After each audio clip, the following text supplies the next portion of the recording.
Señoras, señores, ¿qué tal? Buenos días, muy buenos días y bienvenidos a Radio Intereconomía, Capital Intereconomía. Es martes 21 ya de abril y el mundo entero cuenta las horas para el final de la tregua entre Irán y Estados Unidos. El petróleo baja de forma muy suave, cotiza ahora mismo en $94,85. Las bolsas vienen mixtas, futuros americanos en rojo, Asia con oscilaciones en bandas muy estrechas y todos al tanto de resultados empresariales e intentando anticiparse a un movimiento de tipos de interés para mitigar el shock energético por la guerra. ¿Qué es lo que está pasando? Bueno, hay muchas dudas y hay pocas certezas. Los inversores evalúan los mensajes contradictorios sobre las conversaciones de paz entre Estados Unidos e Irán. Segunda ronda de conversaciones prevista hoy en Pakistán, que están en el aire. Veremos si las dos partes le dan una oportunidad a la paz. Tensa espera. La tregua entre Estados Unidos e Irán termina mañana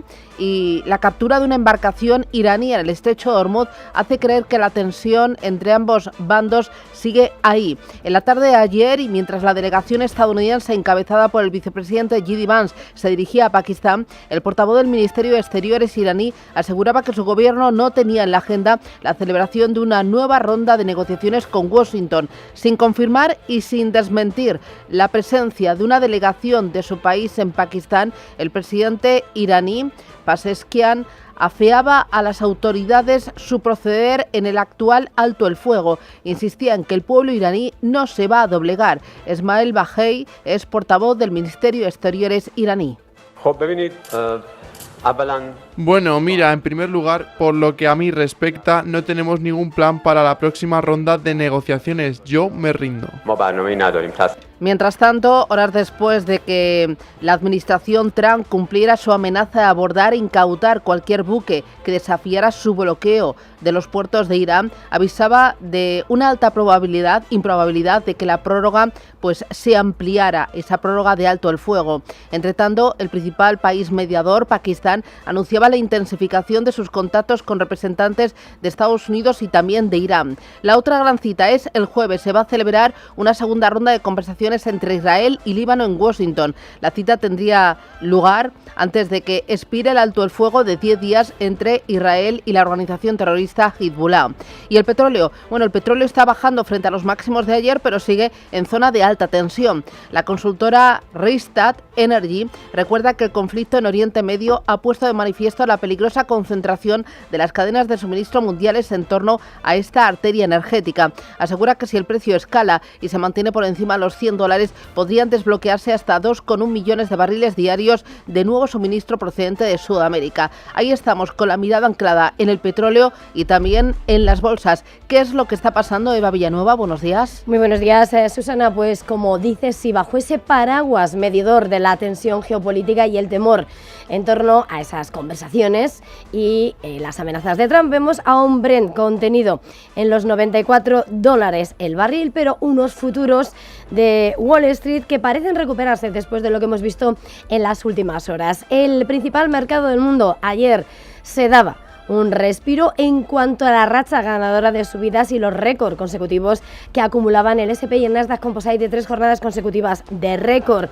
En concreto, el S&P 500 ha mantenido los 7.100 puntos al cierre, pero retrocedía un 0,24%, y el Nasdaq Composite ponía punto y final a las 13 jornadas consecutivas de avances en su mayor racha ganadora desde 1992 y que ayer terminaba con un recorte de 0,26% hasta los 24.404 puntos. También cedía el Dow Jones, pero a esta hora el sentimiento de los inversores mejora ligeramente, avanza un 0,18%, los futuros del S&P 500 pendientes de lo que va a suceder en las próximas horas en la geopolítica. En Asia, una de las zonas del mundo más dependientes de la energía de Oriente Medio, vemos como hoy hay signo mixto, importantes subidas por una parte en el índice Nikkei en Tokio del 1,12%, en una jornada donde Japón ha levantado la prohibición de vender armas letales. También el Kospi surcoreano, que vuelve a marcar un nuevo máximo histórico,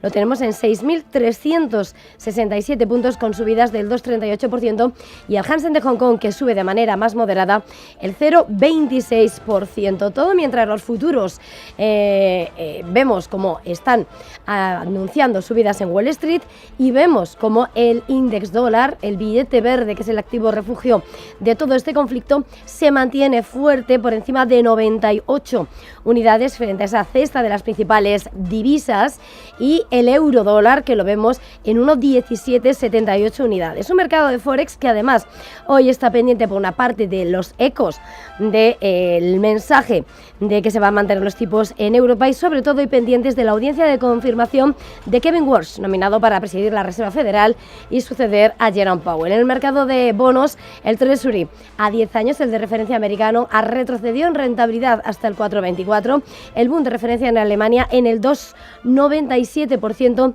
Es importante como el oro retrocede mientras el dólar sube por debajo de 4.800 dólares, y todo con una Europa que hoy se prepara para abrir al alza. Los futuros del DAX un 0,34% después de haber visto ayer al IBEX 35 dejarse el 1,21% en su peor sesión en un mes, y hoy va a partir desde los 18.260 puntos. Bolsas y bonos también muy pendientes de los efectos de la guerra en Oriente Medio en la economía y en la inflación.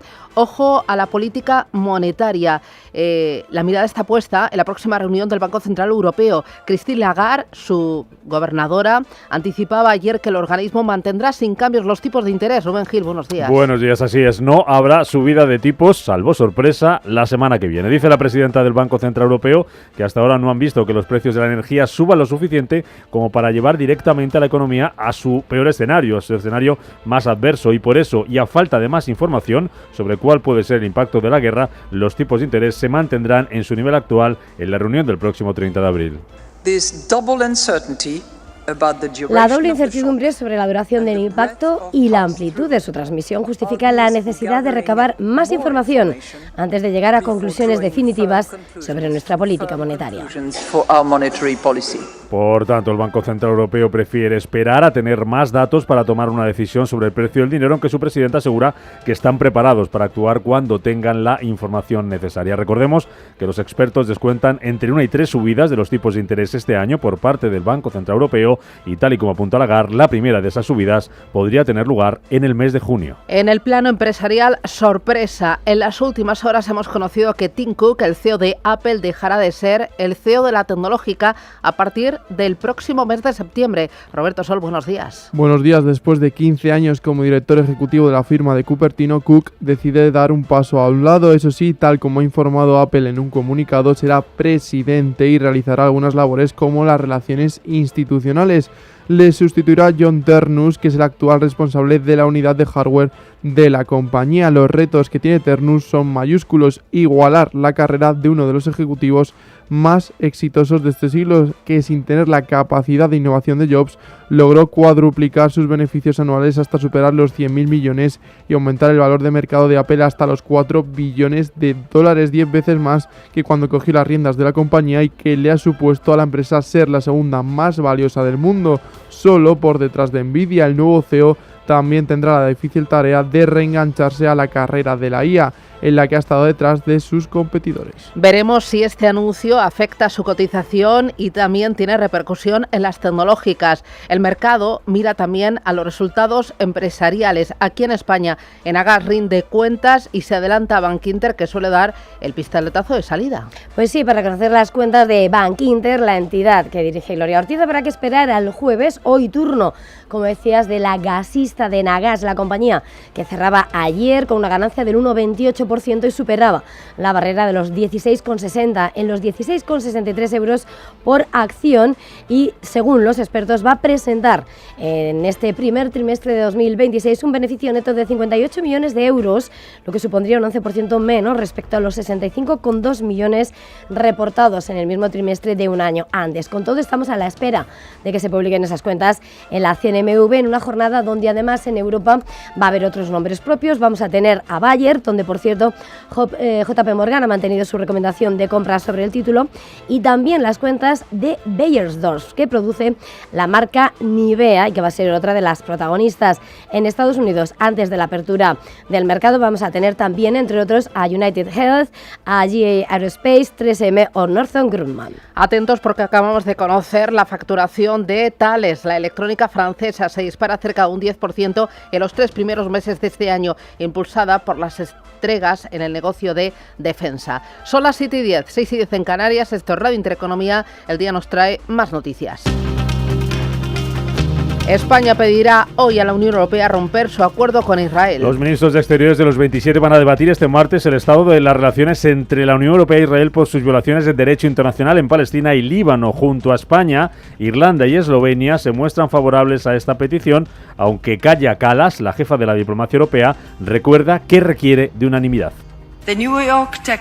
La suspensión del acuerdo de asociación requiere una posición unificada. Al mismo tiempo ya tenemos las medidas sobre la mesa, algunas de las cuales requieren mayoría cualificada. Así que, en primer lugar, creo que habría que evaluar si es posible seguir adelante con ellas, en caso de que los Estados miembros deseen hacerlo para ejercer presión sobre Israel. Pero esto es lo que vamos a debatir mañana, así que no me adelantaré a los acontecimientos. Las aerolíneas, la Asociación de Líneas Aéreas presenta hoy sus previsiones del sector de cara al verano tras la alerta de la Agencia Internacional de la Energía sobre la posible falta de combustible. El organismo avisaba la semana pasada de que Europa tiene queroseno para los aviones para solo 6 semanas por culpa del conflicto en Oriente Medio, algo que podría afectar a las rutas y al precio de los billetes. Desde Bruselas no ven riesgo inmediato de cancelaciones de vuelos por esa falta de combustible, aunque aseguran que están siguiendo muy de cerca la situación para anticipar medidas. El Consejo de Ministros aprobará hoy el nuevo Plan Estatal de Vivienda. Hugo Alonso, buenos días. Que triplica la inversión hasta los 7.000 millones de euros y blinda la protección permanente de las viviendas financiadas con recursos estatales. El nuevo Plan Estatal de Vivienda hasta el año 2030 incluye entre sus principales líneas de financiación ayudas a los jóvenes, al aumento de la oferta, la rehabilitación, el alquiler, la compra, la accesibilidad o la regeneración urbana y rural. Pablo Hernández de Cos, favorito para suceder a Christine Lagarde al frente del Banco Central Europeo. El exgobernador del Banco de España y actual director general del Banco de Pagos Internacionales supera a pesos pesados como Joaquín Nagel, François Villeroy o Isabel Schnabel, según una encuesta realizada a 20 expertos de política monetaria. Hernández de Cos podría ser el primer español en presidir el Banco Central Europeo. Y en Extremadura, María Guardiola presenta hoy su programa de gobierno para esta legislatura. Lo va a hacer durante la primera sesión del debate de investidura tras el acuerdo alcanzado entre el Partido Popular y Vox para formar gobierno en esta comunidad. El pacto otorga a Vox una vicepresidencia, 2 consejerías y recoge medidas en fiscalidad, vivienda, el campo y simplificación administrativa. Son las 7:16, miramos primero a las bolsas para ver qué es lo que está pasando en Asia. Las plazas que están ahora mismo activas, generando información y oportunidades también. ¿Cómo tenemos a los principales índices, Eva? Bueno, pues vemos cómo sigue marcándose ese signo mixto con ganancias importantes en el índice Nikkei en Tokio del 1% en los 59.446 puntos, mientras que vemos como el Kospi surcoreano es quien lidera la sesión y marca nuevos máximos.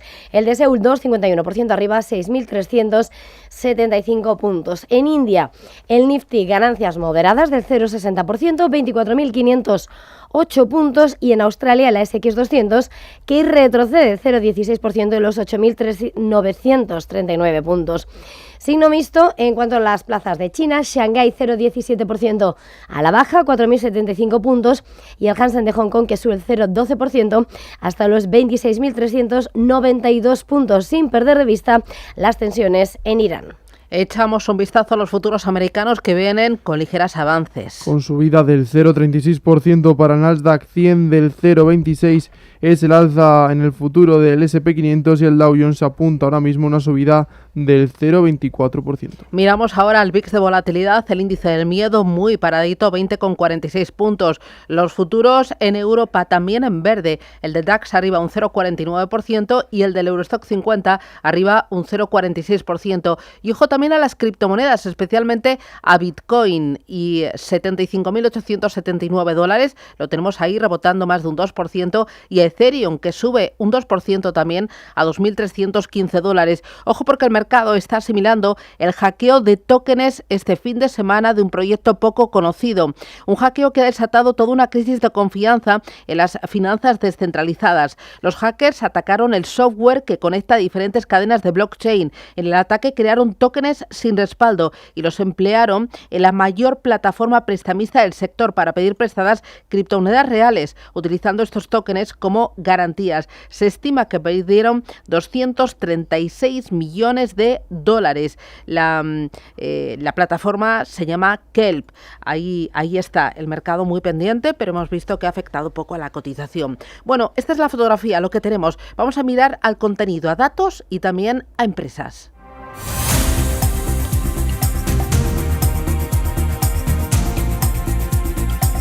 Bueno, vamos a empezar este recorrido por Asia y en concreto por Japón. ¿Por qué? Porque ha decidido levantar la prohibición de exportar armas letales. ¿Qué ha pasado, Eva? Bueno, pues es algo que se esperaba porque el gobierno de la primera ministra Sanae Takaichi ha aprobado los cambios, según Japan Times, en lo que supone ese cambio significativo con respecto a la postura de seguridad de posguerra en su intento por expandir la industria de defensa y su alcance estratégico. El nuevo marco divide las exportaciones de defensa en armas y no armas. El primero se refiere a buques de guerra, tanques o misiles, y el segundo, radares o equipos de protección.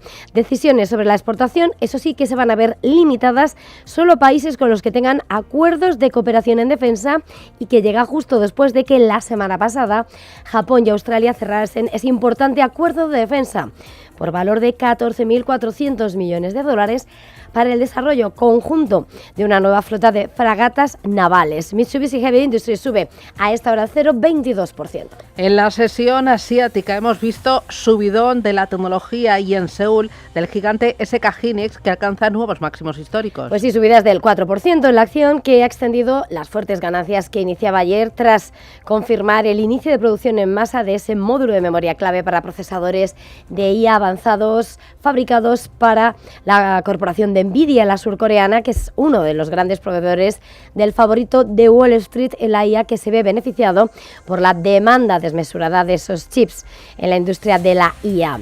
Además, se ve alimentado sus títulos por la especulación en redes de que debería distribuir ganancias entre el accionariado. Junto a SK Hynix, también su rival Samsung Electronics, que sube un 2% y ronda máximos. Bueno, vamos a hablar de tecnología y del entorno Nvidia, porque el proveedor de Nvidia, Victory High-End, se ha llegado a disparar un 60% en su debut en la bolsa de Hong Kong. Pues sí, salida de bolsa exitosa y marca así lo que es el éxito de del mayor debut del año en Hong Kong. La empresa china, proveedora de placas de circuitos impresos para Nvidia, fijaba el precio de sus acciones en $209,88 en Hong Kong.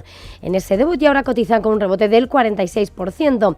Victoria High-End, que recaudó cerca de 20.100 millones de dólares de Hong Kong, unos 2.570 millones de dólares americanos, en la mayor salida a bolsa, como decimos, en la ciudad en unos 7 meses. Bueno, más cositas. En el sector de chips en Japón, Rigaku se dispara hasta un 22% por su alianza con Onto Innovation. Pues sí, efectivamente, la compañía ha anunciado esa alianza de capital de negocios con Onto Innovation destinada a expandir su presencia en metrología avanzada de semiconductores. Rigaku, que ha informado que Onto va a adquirir unos 61 millones de acciones, o el 27% del capital en circulación del accionista existente Atom Investment en la segunda mitad de 2020.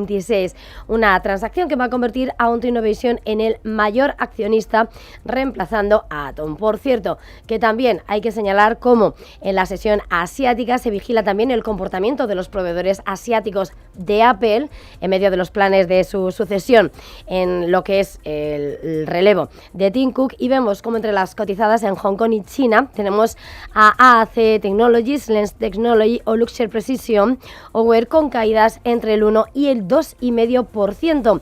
Sin embargo, TSMC, el mayor fabricante de chips por contratos del mundo y proveedor clave de la compañía, está subiendo un 2% en Taipei. Bueno, y terminamos con las acciones de baterías surcoreanas. Repuntan tras la alianza con Mercedes-Benz. Pues sí, Samsung SDI, que registra subidas de hasta un 19% y marca niveles que no veía desde agosto de 2023, y que se ve alimentada su acción tras anunciar ese primer contrato de suministro con la automovilística alemana de lujo. Un impulso para el sector que se había visto afectado por la ralentización de la transición mundial de los vehículos a los vehículos eléctricos, y en virtud de ese acuerdo plurianual, Samsung SDI, que va a suministrar baterías de níquel, cobalto, manganeso con alto contenido de níquel para esos sub y cupés eléctricos compactos y medianos de la próxima generación de Mercedes.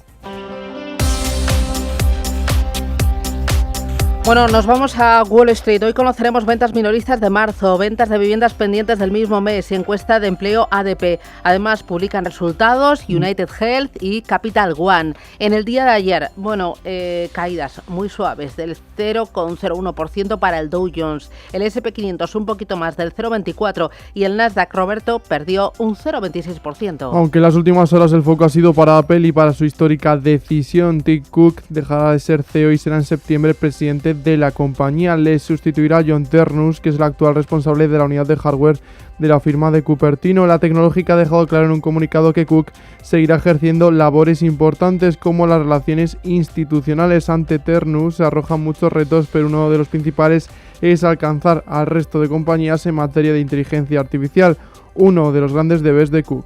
Bueno, lo comentabas en esas últimas horas, protagonista otro CEO, Jeff Bezos, ya que su laboratorio de inteligencia artificial, Proyecto Prometheus, ha cerrado otra ronda de financiación. ¿Por cuánto? 10.000 millones de dólares son los que conseguirían esta nueva ronda. Esto hace disparar su valoración hasta los 38.000 millones, tal como ha informado Financial Times. Entre los inversores están JP Morgan y BlackRock. Según The Wall Street Journal, Prometheus busca hasta 100.000 millones de dólares de valoración. Además, en las últimas horas hemos sabido que Amazon invertirá 5.000 millones más en Anthropic, mientras que esta se compromete a invertir 100.000 millones en la compañía. Bueno, la bolsa muy pendiente, los bonos también, de la evolución del petróleo y de la incautación de un barco iraní por parte de Estados Unidos. Tanto el West Texas como el Brent de referencia europea subieron alrededor de un 5%, vuelven a acercarse a esa barrera de los 100. Citi no se ha mostrado nada halagüeño y asegura que si el tráfico en Hormuz sigue interrumpido un mes más, los barriles de petróleo podrían alcanzar los $110. Además, la firma también ha señalado que se perderían 1.300 millones de barriles en los inventarios si el conflicto dura 4 semanas más.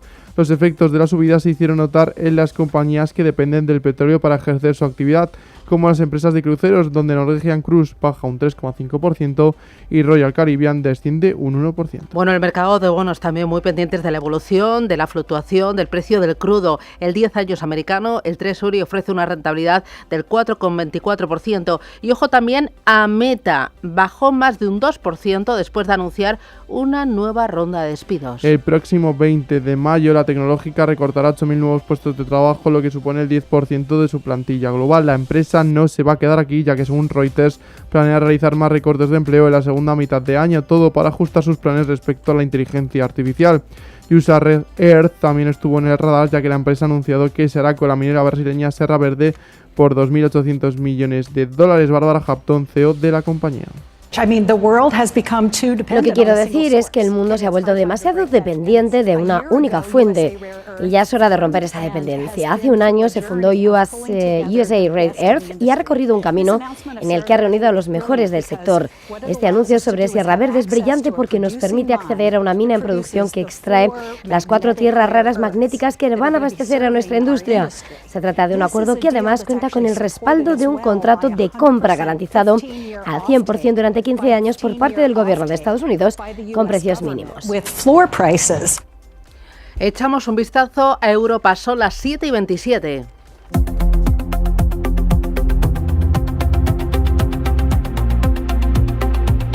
Bueno, ayer el IBEX 35 cayó un 1,21%, hoy partirá desde los 18.260 puntos. Ángeles Lozano, ¿qué tal? Muy buenos días. Muy buenos días a todos. ¿Y partirá pendiente de qué? Pues hoy vamos a conocer la encuesta ZEW de confianza inversora de abril en Alemania. En España se publicará el saldo de la balanza comercial de febrero y en el Reino Unido destacará la evolución de la tasa de desempleo también del mes de febrero. Estamos en España pendientes de los resultados de Enagas antes de la apertura. Dará a conocer sus cifras trimestrales. Se espera un beneficio neto que ronde los 60 millones de euros. Sería un 10% menos en tasa interanual según las previsiones de los analistas. Miraremos a Puig. Según publica el diario Expansión, Steel Odera ha encargado a JP Morgan estructurar un paquete de financiación de alrededor de 5.000 millones de euros para articular su oferta pública de adquisición, su OPA, sobre Puig, una operación que, si sale adelante, daría lugar a uno de los principales grupos de belleza a nivel mundial. Tenemos también noticias en Europa. Thalea ha conseguido unas ventas en el primer trimestre de 5.320 millones de euros, un 10% más. La entrada de pedidos en el primer trimestre es de 4.650 millones, está por debajo del consenso, ha confirmado todos sus objetivos para 2026. Y Commerzbank anunció ayer que ha rechazado la oferta de adquisición de Unicredit, acusando a la entidad italiana de maniobras hostiles, dijo, y también de información engañosa. Bueno, atentos a Revolut. ¿Por qué? Porque prevé salir a bolsa el próximo 2028. Sí, se había especulado con la posibilidad de que el neobanco saltara al parqué en los próximos meses, pero sin embargo ahora ha dicho que valora realizar más ventas secundarias de acciones antes de poner sobre la mesa su oferta pública de venta de acciones, algo que suele realizar cada 1 o cada 2 años. La expansión internacional de esta startup se ha incrementado a la vez que su valoración ha ido creciendo. En marzo recibió en Reino Unido la aprobación reglamentaria con una base existente de 13 millones de clientes. ¿Alguna otra cosita más, Ángeles? Pues comentar que ayer vimos subir a Repsol un 2,18% gracias al repunte del precio del petróleo. Por el contrario, IAG, por la misma razón, bajaba un 2,2%. Corregían los bancos, especialmente BBVA, se dejaba un 3,4%, frenado por una doble rebaja de precio objetivo y recomendación de VS. También caían más de un punto porcentual Sabadell y Bankinter, que pasado mañana jueves inaugura la temporada de presentación de resultados del primer trimestre, y subían las utilities como Endesa, arriba un 1,9%, Enagas un 1,3%, o Iberdrola un 0,35%. En el resto de Europa el DAX cedía un 1,15%, París bajaba un 1,12%, Milán un 1,35% y Londres algo más de medio punto porcentual. En Europa también descenso para las aerolíneas y subidas para las compañías petroleras. 7:31, enseguida el análisis del día. Con Alexis Ortega, profesor de finanzas en la EA Business School. Alexis, ¿qué tal? Muy buenos días. ¿Qué tal, Susana? Muy buenos días. Entiendo que bolsa, bonos, petróleo, todos los activos muy pendientes de si finalmente hay encuentro entre Estados Unidos e Irán. Ahí está puesta la atención en el final de la tregua, ¿no? Y parece que todo está cogido con pinzas. Sí, seguimos desde ese 28 de febrero de este año. Prácticamente los mercados bailan al son de lo que está sucediendo en torno a la crisis bélica entre Estados Unidos, Israel e Irán. Y desde luego cualquier atisbo de vuelta a la normalidad o de apertura del cierre de Hormuz, que yo creo que ahora es el punto vital de toda esta situación, pues nos permitiría un cierto descanso. La verdad es que ahora, después del apresamiento de este buque iraní, parece ser que los iraníes puede que no se presenten a la mesa de negociaciones y por lo tanto pongan en una especie de compás de espera a las negociaciones, y por lo tanto de alguna manera que esto pueda durar algo más de tiempo. Pero bueno, ya veremos exactamente qué es lo que sucede. La clave de todo es que lo que está pasando ahora en el estrecho de Hormuz, en la tensión en el mercado de petróleo, sea lo menos duradera posible, puesto que de alguna manera eso significará precios del petróleo más bajos, menos riesgo de desaceleración económica y desde luego que el proceso de bajada de tipo de interés en Estados Unidos y en Europa continúe, porque ahora mismo en este momento, si las cosas no se arreglan, se está planteando la idea de no bajadas e incluso en algún momento subidas de tipos. Claro, ese planteamiento de no bajadas de tipos e incluso subidas de tipos de interés es lo que ha hecho durante toda esta guerra que los bonos no vayan descorrelacionados de la bolsa, sino que sigan el mismo camino, ¿no? Sí, básicamente ese es un poco el argumento. La verdad es que hemos tenido de todas maneras, con toda la tensión, unas bolsas que de alguna manera han recuperado buena parte de lo que parecía que perdían al inicio de las bolsas, y estamos prácticamente en máximos históricos en muchos de los mercados, con lo cual de alguna manera se han superado incluso los niveles que teníamos en el momento de la guerra. De hecho, ayer, bueno, tuvimos un día relativamente mixto en Wall Street, pero en general habíamos tenido una muy buena evolución del Nasdaq, que había alcanzado ya prácticamente creo que 13 jornadas positivas y ahora se ha frenado, pero en medio de toda la tensión que se puedan producir todavía situaciones positivas en los mercados, es algo que de alguna manera parece que los mercados descuentan que la guerra acabará en algún momento, más bien pronto que tarde. Ujú. ¿Por qué la bolsa está ignorando, entre comillas, este shock energético? ¿Es porque se descuentan beneficios sostenidos por la inteligencia artificial y por una mejora de la productividad, de la eficiencia? ¿Es porque se espera que el conflicto sea corto? Porque sí que hay exceso de complacencia, como tú decías, las bolsas están en zona de Sí, máximos, a pesar de que sí, llevamos 50 días de guerra. exacto. Yo creo que esa es la gran incógnita la que estamos teniendo ahora. Quizás ha habido una mezcla de muchas cosas. Obviamente el mercado está en una revolución de la inteligencia artificial con unos beneficios que de alguna manera no se resienten demasiado a pesar de todas las circunstancias que tenemos a nuestro alrededor, pero desde luego si lo que tenemos es subida de tipos de interés, incluso hasta la propia inteligencia artificial puede tener problemas en el medio plazo. Yo creo que hay un cierto grado de complacencia y algo que a lo mejor de alguna manera nos tendríamos que hacer pensar. La verdad es que de alguna manera digamos, desde la posición de Donald Trump ha habido siempre en todo momento en donde el mercado ha flaqueado, ha habido la intención de generar muy buenas noticias y por lo tanto de alguna manera no sé si es que estamos manipulando el mercado o se está manipulando el mercado desde el lado americano, pero cada vez que el mercado se resentía porque la tensión aumentaba, porque había un cierto riesgo de que esto durara más tiempo, de alguna manera aparecía siempre un anuncio de que se estaba a punto de acabar la guerra, que estaban en negociaciones, que se había llegado a un acuerdo, que se separaba el proceso de ataques a Irán y por lo tanto de alguna manera ha habido una cierta intención de que el mercado no se desplomara. Yo creo que de alguna manera ese ha sido el gran éxito quizás en estos momentos de Irán. Irán ha puesto a todo el planeta, digamos, en una situación de guerra no tanto bélica tradicional, sino de guerra económica, y de alguna manera las bombas que realmente caían en Occidente eran precios del petróleo más altos, eran expectativas de subida de tipo de interés, era problemas de suministro de energía, y de alguna manera la manera en la que nosotros hemos logrado de alguna manera pasar esta situación ha sido con mensajes positivos, incluso aceptando una tregua cuando en principio se nos decía que no se iba a aceptar una tregua. Por lo tanto, yo le diría que es un mix de todas las cosas, que van desde la manipulación por parte de las autoridades occidentales de las noticias para que el mercado no cayera, a una situación de buenos resultados y a unos momentos en donde la paz parecía que la teníamos al alcance de la mano. Bueno, importante, los bancos centrales, política monetaria. Ayer Christine Lagarde anticipaba que el Banco Central Europeo mantendrá los tipos sin cambios. ¿Tú crees que debería ser algo más agresivo y subir tipos para prevenir un repunte de la inflación en el segundo semestre de este año? Yo creo que de alguna manera los banqueros centrales deberían empezar a lanzar mensajes de problemática con la inflación.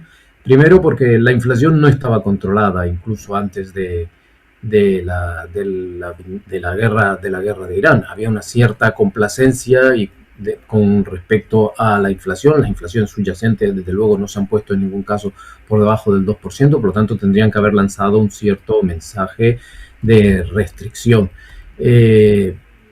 Dicho esto, de alguna manera los banqueros centrales en estos momentos están intentando evitar que haya una estanflación económica, puesto que de alguna manera la inflación que viene ahora no es una inflación de demanda, es una inflación de oferta, y generalmente las inflaciones de oferta acaban siempre produciendo un cierto grado de estanflación, puesto que de alguna manera no está provocado por la demanda, no se va a constreñir la demanda, se va a parar las expectativas de crecimiento, de crecimiento de los precios, y por lo tanto de alguna manera eso provoca un cierto grado de tensión en el crecimiento económico. Los banqueros centrales deberían en estos momentos plantearse de que si esta situación dura muchísimo más tiempo, la salida a todo esto va a ser subida de tipos de interés y un proceso de desaceleración económica muy parecido a lo que ya tuvimos cada vez que se produce una inflación de oferta, es decir, estanflación. Por lo tanto, el mensaje de Lagarde de ayer es un mensaje que va un poco en esta línea. Pero si la situación económica, digamos la situación en la guerra se estabiliza, pues posiblemente podrían relajarse la tensión. Para mí, en definitiva, lo que ha sucedido con esta guerra es que, incluso aunque se acabe muy pronto, la expectativa de bajada de tipo de interés yo creo que casi se ha anulado. En este momento estamos en mantenimiento de tipo de interés o en algún caso, si la guerra dura más, en una subida de tipo de interés. Vale. Y dos cositas más, una muy rápido. Resultados empresariales. Estamos en pleno periodo de presentación y lo que me dicen es que los del primer trimestre no recogen el efecto en márgenes de la guerra, pero que los que están por venir, ahí sí que podrían recoger los efectos de una mayor inflación y quizás una menor actividad y el coste pues de esas cadenas de suministro que se han roto o que van más lentas. Claro, no, esa es la gran incógnita realmente. Gran incógnita. Es decir, los resultados no están siendo malos, pero obviamente en este momento no se recogen los graves daños que se le ha hecho a la actividad económica en una situación de guerra bélica como la que estamos viviendo ahora. Y desde luego, si esto pues, se continúa mucho tiempo, y ahí es la clave es, si esto se mantiene durante muchísimo tiempo, veremos problemas en los resultados. Ya lo estamos viendo en algunos sectores, sobre todo el de las aerolíneas, que está muy ligado al precio del petróleo, de alguna manera ya están recogiendo esta situación de tensión, y es lógico. Con lo cual, cuidado con la evaluación de los resultados, puesto que nos queda ese riesgo de la segunda mitad del año. Y ya la última, en el lado empresarial, Tim Cook, que deja Apple, dejará la compañía en septiembre, ¿esto puede afectar a su cotización o a las tecnológicas? Bueno, de alguna manera yo creo que puede generar algún tipo de incertidumbre en el medio plazo, pero yo creo que los equipos empresariales en estos momentos son multidisciplinares y de alguna manera está preparado un poco el entorno. Quizás podría significar a lo mejor ese punto o esa gota que de alguna manera hace que nos replanteemos todo lo que está pasando con la inteligencia artificial, si está demasiado cara o no está demasiado cara, pero como siempre me da la impresión de que si la actividad económica se mantiene y no hay gran problema con el tema de la guerra, los mercados continuarán en estado positivo. Muy bien. Alexis Ortega, gracias por ese análisis. Cuídate, que tengas buen día, buen negocio. Hasta la próxima. Gracias, Alexis. Adiós. Vamos a ir con la prensa. Prensa económica en primer lugar. Expansión. Estée Lauder pide 5.000 millones para fusionar Puig. Encarga a JP Morgan para liderar la financiación para estructurar su oferta. Los bancos refinanciarán el grupo en caso de que la operación salga adelante. Norges revoluciona el mapa español de las renovables con su alianza con Iberdrola. Cuenta cómo se reparten las empresas el negocio en España. El secretario de Estado de Vivienda, David Lucas, en el encuentro expansión del sector inmobiliario dice hay suelo disponible para 2,4 millones de viviendas. Participaron también Ismael Clemente, CEO de Merlin, dice que los proyectos de centros de datos en España hay mucho ruido y pocas nueces, y también participaban Pere Viñolas, CEO de Colonial, decía que habían vendido 1.000 millones de euros en oficinas en los últimos años. Más cosas que cuenta este periódico. Airbnb incorpora hoteles independientes. El conflicto de Estados Unidos e Irán dispara el precio del petróleo y la banca española recupera los hedge funds para rentabilizar la volatilidad. En el diario 5 Días, el Supremo niega el bloqueo de los fondos a Indra y Escribano. El tribunal rechaza la petición de Santa Bárbara de paralizar préstamos de 3.000 millones. Cuenta también, las eléctricas señalan a Red Eléctrica por actuar al límite en el apagón. Ruiz Tagle, Bogas y Reinés dicen en el Congreso que había señales previas de sobrevoltaje. La crisis de la vivienda dispara un 17% la oferta de habitaciones en alquiler. Renfe prima calidad y plazos de entrega en su nueva compra de trenes. Jorge Argemí será el consejero delegado de Neinor en 2007 y cuenta también que Unicaja prevé disparar un 30% su negocio de grandes empresas. Vamos ahora con el diario El Economista para ver cómo refleja la actualidad de este día en clave económica. Vamos con ese diario a ver qué es lo que cuenta. La vivienda terminada suma por primera vez 9 meses de caídas. Su bajada más reciente, 10,6% en el tercer trimestre, marca récord en la era Sánchez. También cuenta, Radio Televisión Española ignora el bloqueo comercial y comprará más tecnología israelí. Unicaja crea una marca para grandes empresas y quiere crecer un 40% en 3 años. Y cuenta también que la francesa Elixir quiere el aceite español y estudia comprar de Oleo. Vamos ahora con prensa nacional e internacional. ¿Qué destacan los diarios? El País señala en su portada que Bárcenas apunta al PP de Rajoy y el caso empieza en el partido. El ex tesorero señala la conexión política en el juicio del caso Kitchen. El antiguo dirigente dice que le robaron una grabación con Rajoy, pero las defensas resaltan sus cambios de versión y también destaca que Estados Unidos e Irán aproximan posturas para retomar las negociaciones. En El Mundo dicen que el juicio a Begoña compromete a la élite política y económica. La esposa del presidente afronta 24 años de cárcel por 4 delitos. También cuentan sobre el caso Kitchen que la confesión póstuma de Bárcenas ata a Rajoy a tan solo 72 horas de declarar. Daremos solución en mi vivienda a 200.000 personas en 4 años. Son declaraciones que llevan portada La Razón y que también lleva también en su primera página otras declaraciones como que los andaluces deben decidir entre estabilidad o el profundo abismo de los líos y que tengo una gran sintonía personal y política con Feijóo, el presidente que España necesita, destaca Juanma Moreno. El ABC pone el foco en la inmigración y las medidas de regularización y dicen que los municipios colapsan por la regularización, y citan palabras y dicen que es insostenible. Los ayuntamientos desbordados denuncian que el gobierno no les ha dotado de medios para tramitar miles de solicitudes. También cuentan en otro tema que el Consejo de Europa pide al gobierno un plan anticorrupción, ya lo califica de urgente necesidad, incluye el caso Begoña y dice estar enormemente preocupado por los ataques a los jueces. Y ahora nos vamos a Estados Unidos para leer la prensa internacional, el Wall Street Journal, que lleva en su portada la noticia del día sobre Tim Cook y Apple, que Tim Cook dejará de su cargo tras el nombramiento de un nuevo CEO por parte de Apple, John Ternus, un veterano de Apple que sucederá al anterior CEO, quien pasará a ser presidente ejecutivo. El Washington Post, mientras tanto, centra su mirada en la geopolítica y dicen que las declaraciones de Trump sobre Irán se contradicen cada vez más.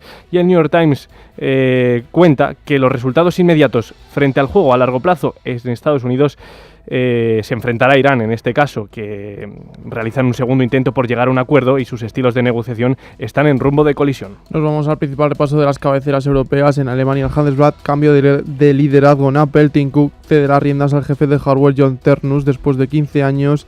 Frankfurter Allgemeine, demostramos que los proyectos a gran escala pueden tener un éxito rotundo. Son declaraciones de Stefan Schulte, director ejecutivo de Fraport, que analiza las estrategias para combatir el aumento descontrolado de los costes. Reino Unido, The Times, lleva en portada que Starmer presionó al Ministerio de Asuntos Exteriores para que nombrara a Mandelson. Sir Ollie Robbins aprovechará su comparecencia ante la Comisión Parlamentaria de Asuntos Exteriores el martes para arremeter contra el primer ministro tras su destitución. Financial Times, por su parte, señala que MAGA acumula casi 350 millones de dólares de fondos para la campaña electoral de cara a las elecciones de mitad de mandato. Y terminamos en Francia, que lleva en portada el conflicto de Irán y Estados Unidos. Irán se niega a negociar bajo amenaza al expirar el alto el fuego con Estados Unidos este miércoles por la noche, y le secó, como no, lleva en portada a Apple, y es que cuenta que John Ternus, un ingeniero perfeccionista, el futuro ejecutivo de Apple, ha desempeñado un papel fundamental en el éxito del iPad y los MacBooks, pero no es ni Steve Jobs ni un Tim Cook, señala el periódico.